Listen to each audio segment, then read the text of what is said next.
wa syuri'at, dan sholat berjamaah tersebut disyariatkan bil Madinati, di Madinah.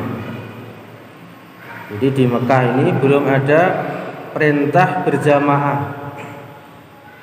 karena di Mekah ini orang-orang Islam sangat sedikit dan mereka mengamalkan Islam pun masih kebanyakan sembunyi-sembunyi.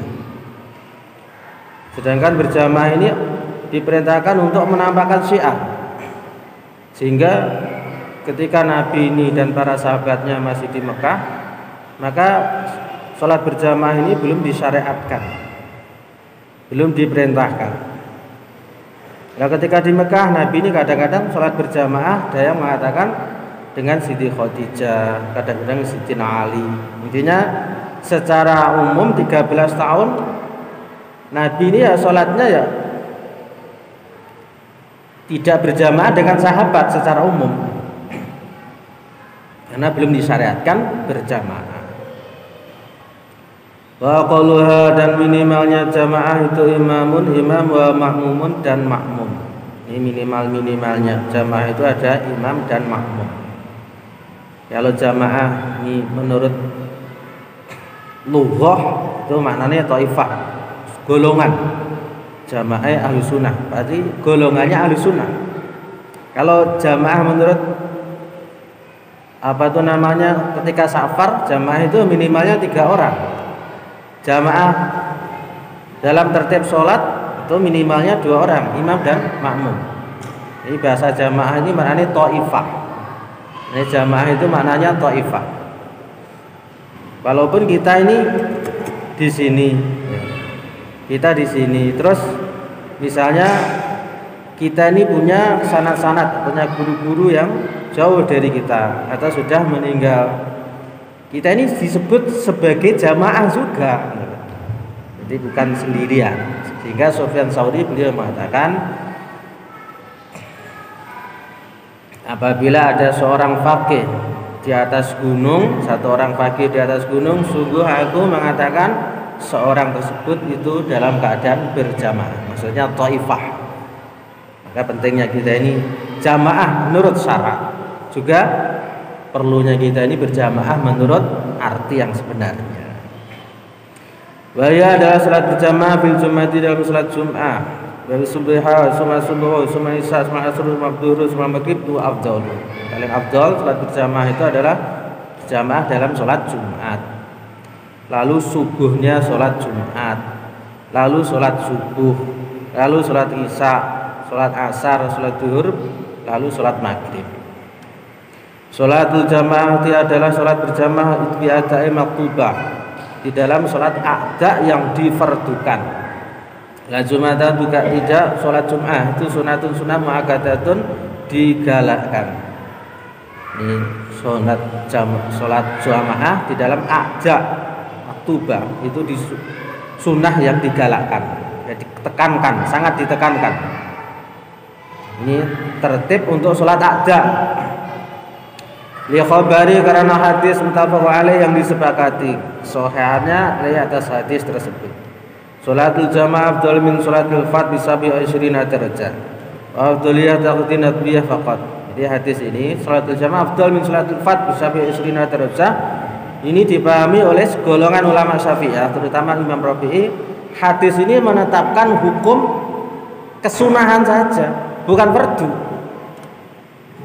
Hadis ini menetapkan tentang hukum kesunahan. Sholatul jamaah afdal daripada sholat sendirian dengan 27 derajat. Hikmatu sabi'a yusrina anafiha fawaid.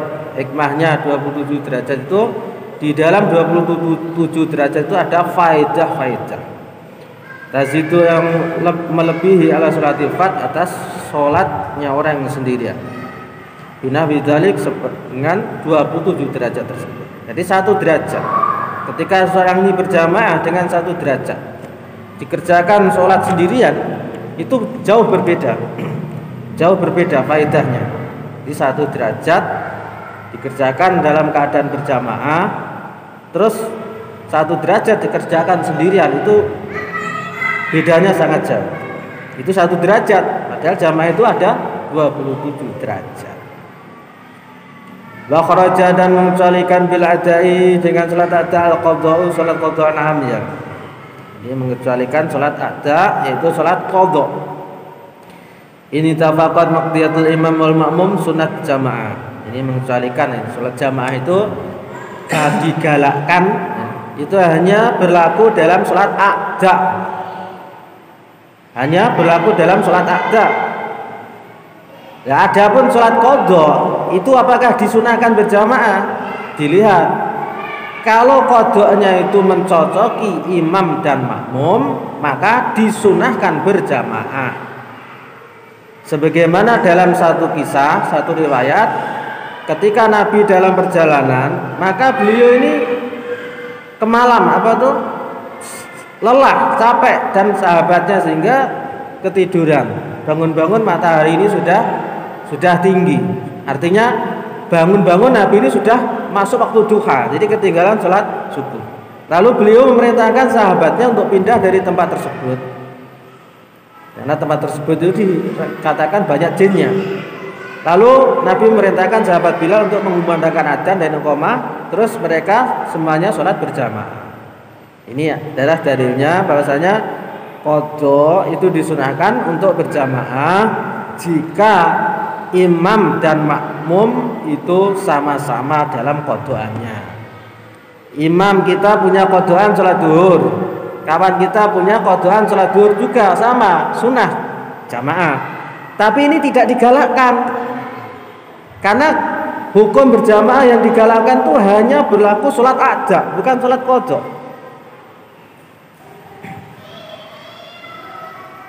Wa ila jika tidak mencocoki qadhanya imam dan makmum fa khilaful aula, maka adalah khilaful aula. Khilaful aula itu ya tidak mubah, ya tidak sunnah, ya tidak makruh. Maka yang lebih utama khilaful aula. Kalau kita punya qadhaan salat zuhur, kawan kita salat asar, maka yang lebih utama yang mana? Jamaah atau salat sendiri-sendiri? Yang lebih utama adalah salat sendiri-sendiri. Karena tidak mencocokinya qadhaannya imam dan makmum itu hukumnya khilaful aula, bukan sunnah. Khilaful aula itu bertentangan dengan yang lebih utama. Sehingga afdolnya yang lebih utama ya kita sholat sendiri-sendiri. Jangan berjamaah.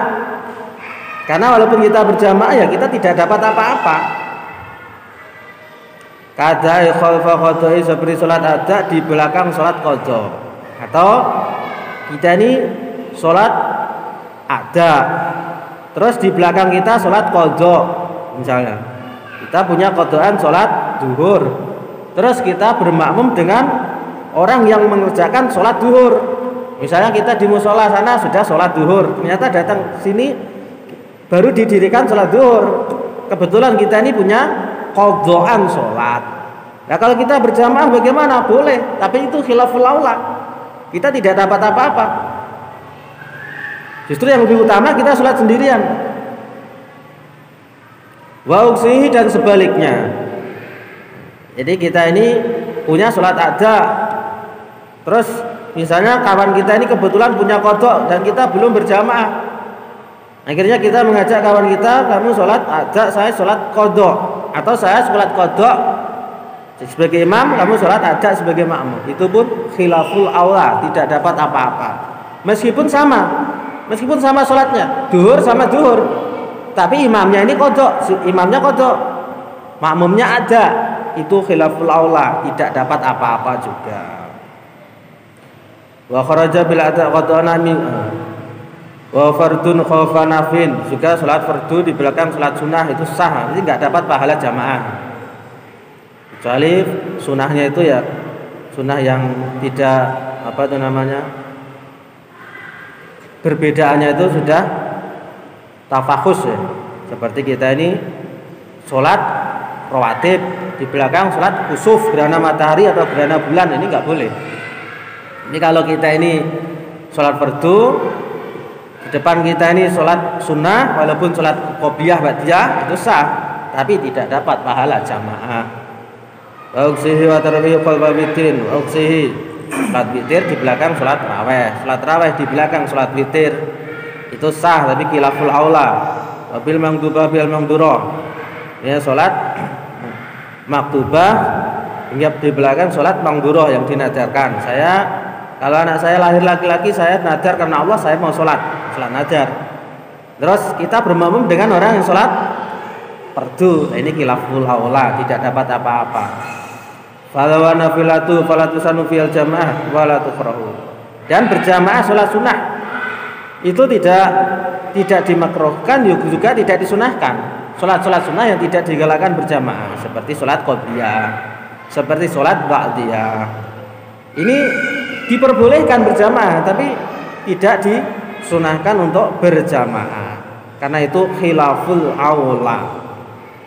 Qala Nawawi wal sahih, pendapat yang paling benar anaha bahwasanya sholat berjamaah itu fardu kifayatin, adalah fardu kifayah. Lirijali bagi laki-laki al-balighin al-qararin al-muqimin fil mu'atta faqat. Menurut Imam Nawawi, sholat berjamaah itu hukumnya fardu kifayah. Fardu kifayah bagi laki-laki yang baligh, yang merdeka, yang mukim dalam sholat ada. Bi'aisu yadaru syi'aruha bima khali iqamatiyah. Sekiranya tampak syiarnya berjamaah tersebut di tempat dikumandangkan atau ditegakkan jamaah tersebut.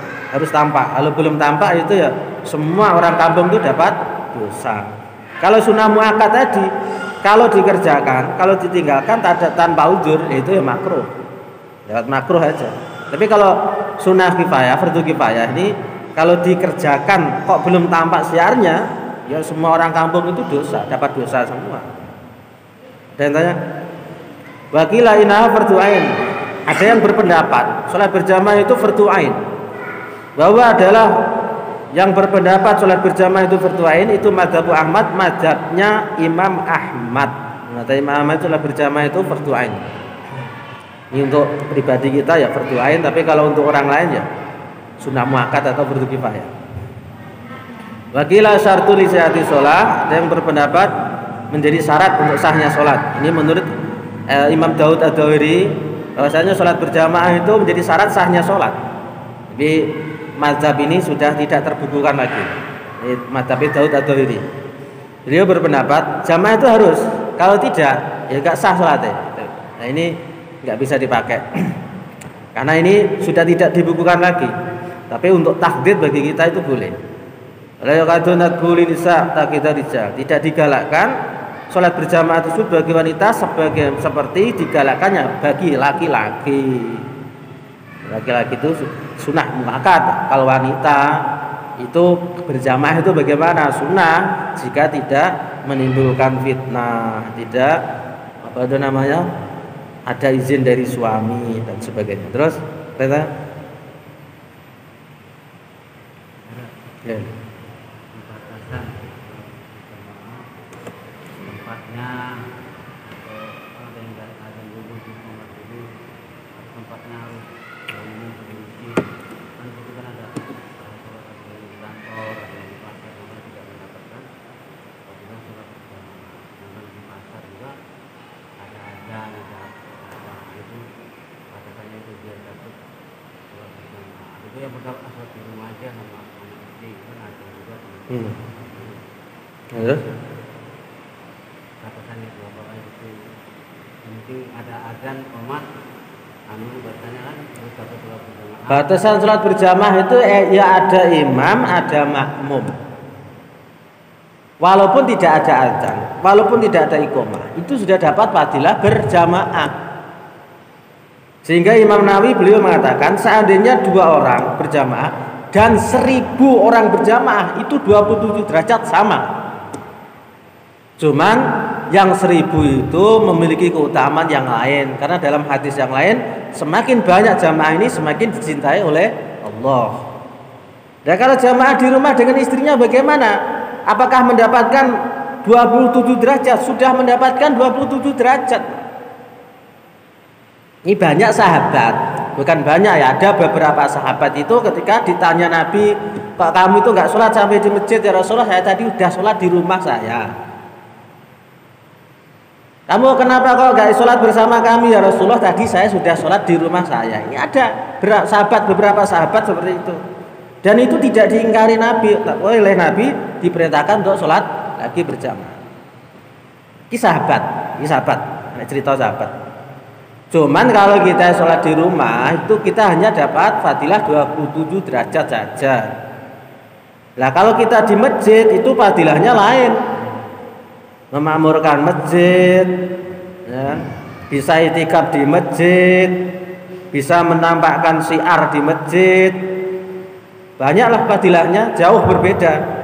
Kalau fadilah yang lain jauh berbeda. Tapi kalau untuk jamaah 27 derajat, kita di rumah, di toko, di pasar, di tengah hutan sama 27 derajat. Cuman bedanya memakmurkan masjid itu ya tidak sama. Terus yeah. Tadi kan dikatakan di Mekah sholat berjamaahnya sama keluarga. Kan ada yang saya tahu adanya perintah sholat itu kan Isra Mi'raj. Yeah. Kan setelah Khadijah sudah kondur, udah wafat. Yeah. Nah itu sholat apa yang dihilang waktu itu? Baik. Sebelum diperintahkan Isra Mi'raj itu Nabi sudah diperintahkan untuk sholat malam. Sekarang ini sholat tahajud. Dulu sholat tahajud itu difardukan atas Nabi. Dulu sholat tahajud itu difardukan atas Nabi. Lalu sholat tahajud ini disunahkan untuk umatnya sebelum turunnya perintah sholat 5 waktu. Kan ketika Isra Mi'raj kan Nabi masih di Mekah, merasa, ya kan? Masih di Mekah, belum hijrah ke Madinah, masih di Mekah. Cuman itu belum digalakkan sholat berjamaah di Mekah itu. 13 tahun sahabat Nabi di Mekah itu. Karena di Mekah itu penekanannya ya tentang akidah, tauhid, tentang akhlak, bersihnya hati, sucinya hati, itu yang ditekankan di Mekah. Sehingga di Mekah ini banyak sekali ayat-ayat yang turun itu mengenai bab akhlak, bab tauhid. Nah, ketika di Madinah baru Allah banyak turunkan tentang hukum-hukum itu berlaku di Madinah. Ada hukum had, ada hukum jinayat, ada hukum muamalah, muasyarah itu ketika di Madinah. Terus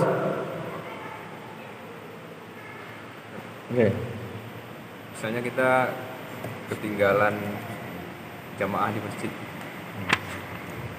atau sudah sampai masjid sudah berakhir, itu apakah kita sebaiknya mengajak salah satu jemaah untuk menemani kita sholat berjamaah, atau kita tetap sholat sendiri aja? Mana yang lebih utama gitu? Baik.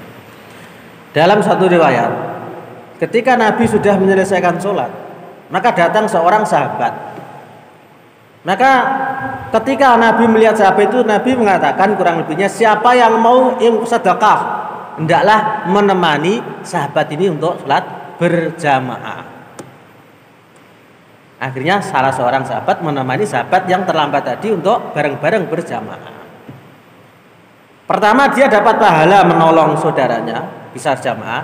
Yang kedua, dia dapat kesunahan mengulangi jamaah 2 kali. Sebagaimana riwayat ceritanya Sayyidina Mu'adz bin Jabal ketika sholat Isya beliau berjamaah Nabi. Terus beliau pulang ke kampungnya, beliau jadi imam sholat Isya lagi. Itu dalam jumhur ulama itu disunahkan untuk ngulang 2 kali. Cuman yang kedua itu jatuhnya sunnah, bukan fardu. Ya, kita ini kalau ada kawan kita terlambat ya kita kawani berjamaah. Kita ini sendiri dapat menolong dia dan kita dapat kesunahan mengulangi sholat berjamaah. Sebagaimana ada riwayat sahabat datang waktu subuh pada Nabi. Terus sahabat ini duduk bersama Nabi ketika iqomah, sahabat ini tetap duduk. Nabi sholat. Setelah sholat ditanya, kamu tapi kok nggak mau ikut sholat? Kamu Islam ya? Kamu sudah Islam? Rasulullah saya ini sudah masuk Islam. Kenapa kamu tadi? Apa yang menyebabkan kamu tadi tidak ikut sholat bersama kami? Kami tadi sudah sholat di rumah kami. Kalau kamu sudah sholat di rumah kamu, kemudian kamu datang ke masjid. Di situ ada berjamaah, kamu ikut lagi karena itu adalah sunnah tambahan bagi kamu. Jadi kalau kita ini kawan kita ada terlambat ya kita ajak salah satu, atau kita paham ini kawan saya terlambat ini, kita ajak berjamaah.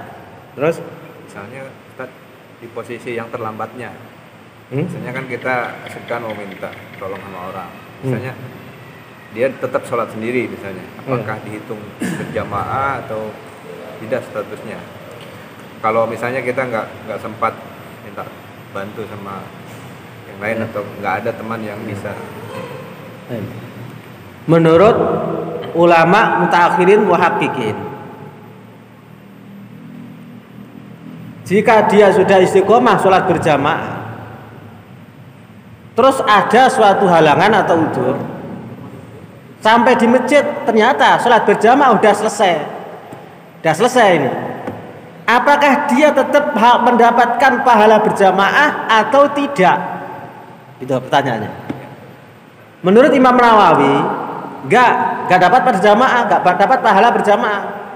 Tapi menurut segolongan ulama muhaqqiqin dari kalangan Syafi'iyah, ulama mutaakhirin, tetap mendapatkan pahala berjamaah seandainya dia tidak ada udzur, dia sholat berjamaah. Ya, kalau kita istiqomah sholat berjamaah, misalnya ketiduran atau ada orang sakit atau sehingga kita nggak jamaah, kita tetap dapat pahala berjamaah. Kurang lebih menurut. Terus ini kalau istiqomah lah, beda kalau nggak istiqomah. Terus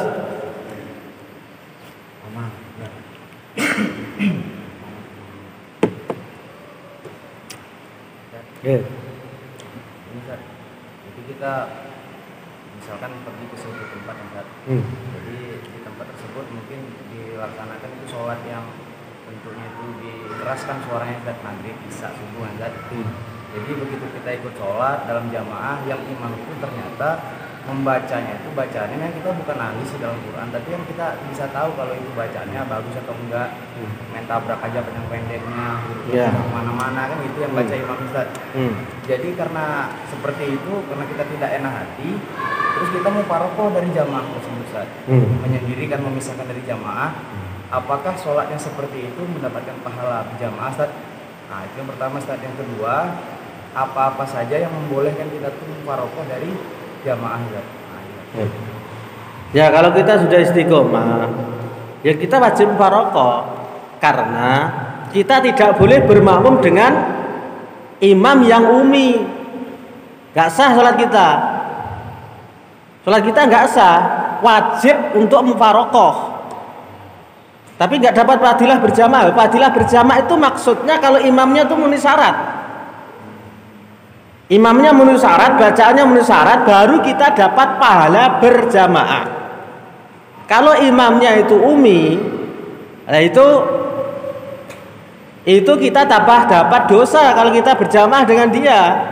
Kita berjamaah, kita tahu ini imamnya umi misalnya, seperti imamnya baca Bismillahirrahmanirrahim, kita tetap bermakmum dengan dia, haram hukumnya, dapat dosa tambahan. Maka kita wajib untuk mufarokoh, kita ya mufarokoh itu kita sholat berjamaah dengan dia, tapi kita tidak perlu ketika kita gerakan ruku, sujud, kita niatkan tidak mengikuti imam. Ini kadang-kadang orang itu niat mufarokoh, cuman ketika imam ruku dia niatnya juga masih ikut imam, itu batal sholatnya. Mufarokoh tidak seperti itu. Mufarokoh itu kita ini saya niat keluar dari jamaah misalnya. Lah ketika imam ruku, kita ruku tidak mengikuti imam karena kehendak kita sendiri. Imam itidal, ya kita tidak itidal, bukan ikut imam lagi. Itu namanya mufarokoh. Tapi kalau kita ikut terus ya batal sholat kita. Itu wajib kita mufarokoh kalau di satu perjalanan atau di suatu tempat. Seandainya di suatu tempat justru kita tampakkan, loh kenapa kok sholat sendirian? Karena saya enaknya sholat sendirian. Nah ketika nanti ditanya baru kita jelaskan. Nah adapun kita sudah terbiasa jamaah, ya kita dapat pahala berjamaah seperti tadi. Tetap kita dapat pahala berjamaah seperti tadi. Seperti yang pertama tadi. Karena itu termasuk uzur.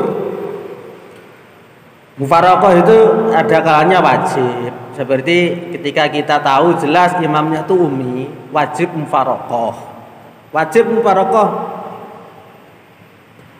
Kadang-kadang mufaraqah itu hukumnya makruh. Misalnya imamnya itu bacaannya bagus. Kita makruh mufaraqah. Kadang-kadang mufaraqah itu diperbolehkan. Seperti misalnya imamnya itu enggak jelas pemahamannya, dia enggak jelas. Kita niat mufaraqah itu diperbolehkan, enggak makruh. Itu diperbolehkan, enggak makruh. Kadang-kadang disunahkan untuk mufaraqah, seperti imamnya ini dalam keadaan lahen, keliru tapi tidak merubah makna. Itu disunahkan mufaraqah. Atau imamnya ini biasa enggak baca kunut. Misalnya kita sholat subuh ternyata rakaat kedua dibangun rukuk langsung sunnah mufaraqah. Misalnya kita sholat di suatu tempat, imamnya nggak baca basmalah misalnya, sunnah mufaraqah. Itu kalau tertib mazhab Syafi'i, di antaranya seperti itu. Terus? Itu kan tadi perkara yang sholat yang jahar saja. Bagaimana kalau sholat itu yang sir? Kan zuhur asar kita kan tahu misalnya kalau itu kan dalam perjalanan kan. Kalau ini dalam satu masjid kita tuh mengetahui kalau bacaannya nggak betul. Tapi dia menjadi imam di sholat zuhur atau asar, kita kan mengetahui kan. Ya kita tahu maksudnya kan. Apakah itu juga mufaraqah juga atau gimana? Menurut Imam Romli itu tidak bermufaraqah, sah sholat kita. Sholat kita sah. Keadaan seperti itu kita nggak perlu membahas, nggak perlu kita meneliti ini umi atau qori, nggak perlu. Sehingga sah kalau sholat sirri. Kalau menurut Ibnu Hajar tegas, tetap tidak sah kalau dia qori, kalau dia umi. Kita wajib untuk membahasnya, ini imamnya ini qori atau umi ini. Ini menurut Ibnu Hajar sampai di situ. Walaupun kita sholat tengah perjalanan, wajib kita bahas ini. Betul-betul jelas nggak ini imamnya ini. Itu kalau menurut versi Imam Ibnu Hajar yang lebih hati-hati. Tapi kalau untuk mudahnya ya Imam Romli, ya penting menurut beliau sah ya sah. Untuk hati-hatinya ya kita teliti. Terus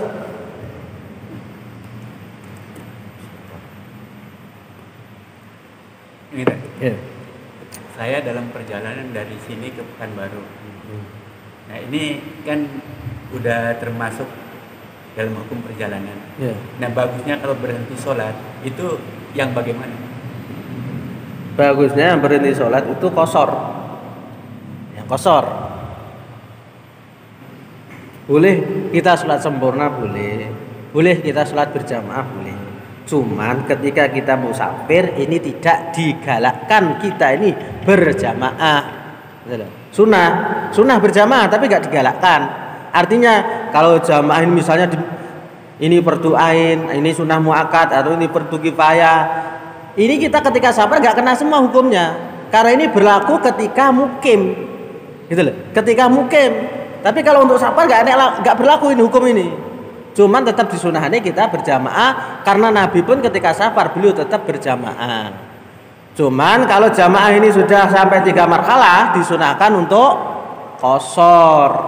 Karena keluar dari perbedaan pendapat. Kalau nggak bisa qashar misalnya ya sholat sempurna atau berjamaah dengan orang tempatan. Itu yang lebih aman. Kalau bisa ya qashar, tetap qashar. Terus kalau dulu mungkin kan kalau sholat jamaah itu kan mungkin ada batas jarak tertentu Mas. Kalau dahulu kan masih manual pakai kuda atau berjalan kaki. Mungkin jarak yang diperbolehkan jamaah itu kan sekian ratus meter itu ditempuh dalam melewati waktu-waktu tertentu, misalnya zuhur lewat waktu asar baru diqashar. Sekarang ini kan kita udah dalam masa teknologi kan.